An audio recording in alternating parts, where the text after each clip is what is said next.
السلام علیکم ورحمۃ اللہ وبرکاتہ۔ اللہ رب محمد صلی اللہ علیہ وسلم نحن عباد محمد صلی اللہ علیہ وسلم۔ ناظرین محترم، ایک اہم مسئلہ شب معراج اور معراج ہی کے تعلق سے آپ کی بارگاہ میں اور ماہ رجب کے تعلق سے آپ کی بارگاہ میں لے کر حاضر ہوا ہوں۔ بہت ہی اہم مسئلہ ہے، بہت ہی اہم بات ہے۔ آپ حضرات سے گزارش کروں گا کہ ضرور دیکھیں، خاص کر ماہ رجب کے روزے کے تعلق سے یہ بات میں آپ کے سامنے پیش کرنے جا رہا ہوں۔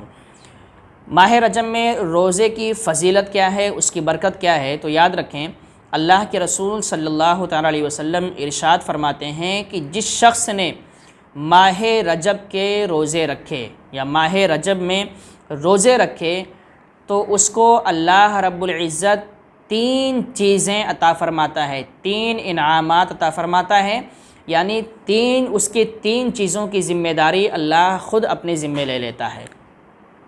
جو شخص ماہ رجب کے روزے رکھتا ہے، اللہ رب العزت اس کے 3 معاملات کو اپنے ذمہ کرم میں لے لیتا ہے۔ وہ 3 معاملات کیا ہیں؟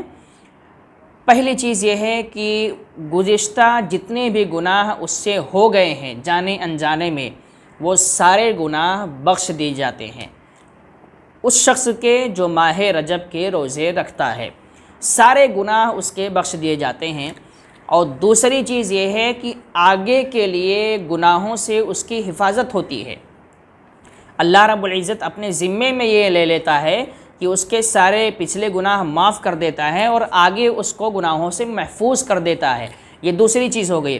اور تیسری چیز یہ ہے کہ قیامت کے دن جب اس کو پیاس کی سخت ضرورت ہوگی تو اس وقت اس کی پیاس کو بجھانے کا ذمہ اللہ نے اپنے ذمہ لے لیا ہے۔ قیامت کے دن جب اس کو پیاس کی شدت تڑپائے گی تو اس وقت بھی اللہ نے اس کی پیاس کے امان کو اپنے ذمہ کرم میں لے لیا ہے، اس کو پیاس کا احساس نہیں ہوگا۔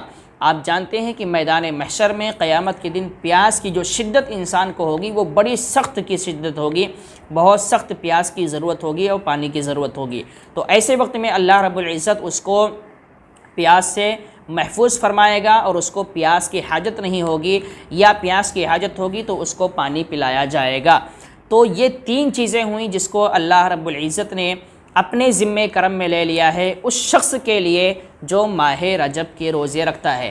جب رسول اعظم صلی اللہ علیہ وسلم نے یہ حدیث بیان فرمایا تو ایک بزرگ وہاں پر موجود تھے، وہ کھڑے ہوئے اور عرض کرتے ہیں، یا رسول اللہ صلی اللہ علیہ وسلم، میں پورے مہینے کے روزے نہیں رکھ سکتا، ماہ رجب کے پورے مہینے کے روزے نہیں رکھ سکتا، تو میں کیا کروں؟ رسول اعظم صلی اللہ علیہ وسلم نے فرمایا کہ جو ماہ رجب کا پہلا روزہ رکھ لے اور جو 15واں روزہ رکھ لے اور جو آخری روزہ رکھ لے، پہلا اور 15واں اور آخری روزہ رکھ لے، اللہ کے رسول صلی اللہ علیہ وسلم فرماتے ہیں اسے بھی پوری فضیلتیں حاصل ہوں گی، اسے بھی جو ہے وہ پورے مہینے عبادت کرنے کا ثواب ملے گا، اسے بھی پورے مہینے روزہ رکھنے کا ثواب ملے گا، اسے بھی یہ 3 چیزیں ملیں گی۔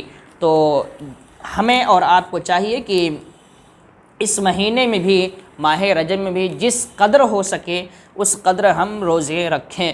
خاص کر کے ماہ رجب کے 27 رجب یعنی 27 تاریخ کو جو معراج کی رات کا والا دن ہے، معراج کی رات جو گزرتی ہے اس کے بعد والا جو دن ہے، اس دن کی بہت فضیلتیں ہیں روزے کے تعلق سے۔ تو آپ حضرات ضرور 27 رجب کا روزہ رکھیں۔ اور جیسا کہ ہمارا معمول ہے کہ عام طور پر اہل سنت والجماعت میں یہ معاملہ رائج ہو چکا ہے کہ ہمیشہ 2 روزے رکھے جاتے ہیں۔ تو 27 کی تو بہت ساری فضیلتیں ہیں، تو 27 کے ساتھ ساتھ میں 26 رجب کا بھی روزہ رکھا جائے۔ یعنی اگر آپ میری یہ ویڈیو دیکھ رہے ہیں تو آج 25 تاریخ ہے رجب کی، اردو کی تاریخ، اور کل کی وہ 26 تاریخ ہوگی اور پرسوں کو 27 تاریخ ہوگی۔ تو کل کا بھی روزہ رکھا جائے اور کل کی رات میں جاگ کر عبادت کیا جائے، اور پرسوں کا بھی روزہ رکھا جائے، تو جو میں نے بیان کیا ہے وہ فضیلتیں انشاءاللہ آپ کو بھی اور ہم کو بھی حاصل ہو جائیں گی۔ اللہ رب العزت کی بارگاہ میں دعا ہے کہ پروردگار عالم ہم سب کو ماہ رجب کی فضیلتوں برکتوں سے مالا مال فرمائے اور شب معراج کی فضیلتوں برکت سے مالا مال فرمائے۔ السلام علیکم ورحمۃ اللہ وبرکاتہ۔